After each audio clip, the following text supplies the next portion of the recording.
The New York Times must have been crying over the weekend after they had to release their latest polls. Donald Trump is leading Joe Biden in 5 of the 6 battleground states most likely to decide the presidency. Overall, Trump led by 48% to 44% among registered voters across 6 states, including leads in Pennsylvania, Michigan, Georgia, Arizona, and Nevada. I would say that is more than enough to win the 270 electoral votes needed to win the presidency. The only one that Biden led in was Wisconsin. And you can see he's only up 2 in that particular poll. Now, I do want to say, and I can go through some of these, Biden has particularly lost favor with young, non-white voters. We can get into that. But what's fascinating is they don't include RFK in this mix. RFK has already declared that he is going to run as an independent. Mm-hmm. So look, is it enough to overcome those? I would say that's pretty substantial leads for up 10 in Nevada, up 5 in Arizona, up 6 in Georgia, up 5 in Michigan. I'm not sure that that's enough to overcome those potential, percentage points. But it is strange to me that they didn't include RFK in there. And just a couple other details here. I believe that it was non-whites, like I said, that I think it's 22% of black voters said that they would vote for Trump, which is continue to be record amounts of minorities who say that they're going to vote for Trump. But I know Joe Biden actually got more of the black vote than Barack Obama because he's so popular. 81 million votes. Nothing to see here, guys. Okay. But I can't imagine that the New York Times was happy to see these results. Can you imagine them having to print that? Oh, they're like, how much they hated it. Shoot. Yeah. Fine, include it.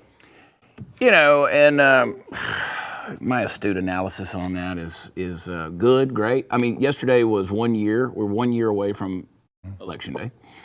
A lot can happen. Yeah. A lot can happen. You're right. It's interesting they left RFK out of there. Trump could be in prison. I mean, a lot of things could happen. But the trend, I think, is interesting. And when you have the New York Times turning on Joe Biden and actually taking the ink to publish this, I think we're going to start seeing the net close in a little more on Biden. I mean, he's got no approval rating. He's at 39%, which is absolutely horrendous. And just nobody. And when you ask them the reasons why they're not choosing him, is because they don't believe he's with it. I mean, he's old, he's not adept, he's not mentally aware, he's not cognizant. The guy doesn't go on vacation, he lives on vacation, he's licking windows somewhere, he doesn't campaign. He can't even walk the 26 steps up to the top of Air Force One. I mean, 2 weeks ago he was walking up to give a speech up 4 steps and he tripped over 2 of them. I mean, he's missing 50% of the steps at this point. So, and I mean, the guy's shaking hands with ghosts on stage. He has his toe knuckles on the precipice of eternity, right on the edge. He sees dead people. He's basically Bruce Willis at this point. So nobody's impressed with Joe Biden. But what is going to happen? What you said in the last segment is right. I mean, is it Gavin Newsom? Is it Michelle Obama? I have a hard time believing that. So I disagree with Glenn's analysis on that. But they scare me. I think it's Newsom. I think it's Newsom. And you're right. Him going to China. That is a very able young guy who is more maniacal. And I keep telling my audience, I'm like, he's 10 times worse than Biden and Kamala Harris combined. Yes. He's worse than Hillary could be on her best evil day. Yes. Okay. On her best Camilla DeVille day. Okay. I mean, Newsom is not in China for no reason. I said this at the Wall Builder speech the other day. In 1928, John Dewey visited Joseph Stalin and brought Stalin's public education system to the U.S., and he signed the Humanist Manifesto in 1933. You're seeing it again. Newsom is over there learning from the communist. Mm-hmm. I'm testifying next week in front of the Texas State School Board against what's now called, Sarah, command economy. You're going to hear this. You heard it here first. It's called command economy, command society. That's going into the Texas school curriculum for all your kids. And command economy, when you look at what a command society and economy is, it's communism. It's blow for blow communism into kids' books. Newsom is over there. He's in school at the moment. Xi Jinping, They talked to him about the Chinese Revolution, how they burned books, how you couldn't go to university. You don't learn if you don't learn from us. That dude is being groomed and schooled right now. My problem here with this thing is I don't trust the polls. How's a guy's approval rating 39%, but then he's got 45%, 47% in a poll? That's nonsense. RFK's not in there. RFK, I believe, takes votes from Trump. Sure. I agree. Doesn't take votes from Biden. I agree, but I feel like that's ever changing too, because he just came out and started talking about, what was it, like climate change? I mean, it seems like he is intentionally pivoting to the left. So how many of the Trump voters will go, okay, hold on. Just so everybody's clear, RFK is a leftist. He is. Kennedy. Of course He's he a is. leftist. Of course he is. If you're under the misgivings or misconception that this guy is somehow conservative just because you agree with him on vax mandates and vaccines, that's one thing. Exactly. We both agree that Anthony Fauci should be punished. But that's it. Right.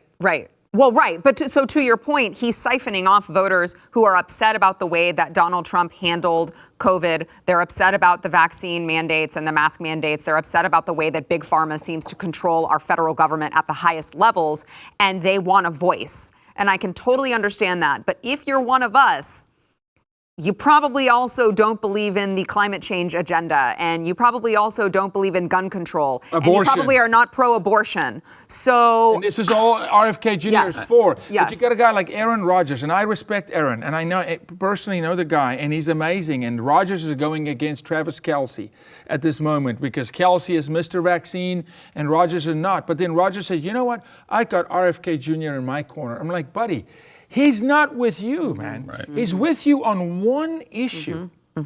A broken clock is right at least once a day, right? Maybe twice. Okay?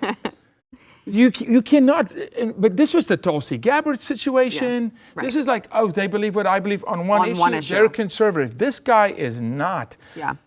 So I think that poll is, I think Biden's numbers is way lower than that. It has to be. It can't be. But otherwise, I'm more concerned about America. If that dude truly can still muster up 45% vote. Yeah, that's a good point. Then Barney, you know the purple dude? Yeah. Then Barney can run for president. Barney was filmed here, I believe. Yes, every season except the first. At this studio. That's why I brought it up right here. Yeah. Barney was filmed. Barney, the purple Maybe dinosaur. where you stand, Barney was His effervescent memory, his presence is still Yes. here. That's why I brought him up. We have the Barney tree somewhere in the building. So fun fact about A lot of weird studios things here. about that tree. Oh. Well, every time David Barton and Glenn Beck have a museum here, they put weird things on that tree. It's weird. That is true. It's true. It's creepy. Yeah, go ahead. But Glenn and David are kind of creepy, so whatever. Yeah. Last Don't word. vote for RFK. Yeah, look, okay, look. Hey, listen, if you're mad about what Trump did with the warp speed, get over it. Get over it. Right. He made a mistake. I'll apologize for him. He's sorry, okay? Don't vote for RFK. Also, I'm going to be clear with you. If that's what you're upset about and that is your issue, there is already a Republican presidential candidate that could be your guy. Right. That speaks out against that all the time. Yes. I'm not saying, I'm just saying there's already a Republican that you know is with you on abortion and is with you to not control guns and is with you on all of these other issues. There's already someone. So there's no reason to go to RFK, who, by the way, I want to be clear, I want to give him credit where credit is due. He has been one of the most effective voices against the medical industrial complex and against them poisoning our children. I have followed him and appreciated his work for a very long time. That doesn't mean he should be president. You don't want a communist like Gavin Newsom, and you don't want a second term with Joe Biden. That is far worse than anything that we've ever seen. Yes, yes. If you like that clip, there is plenty more where that came from. Click the link in the description below to subscribe to the News and Why It Matters YouTube channel to watch the full episode.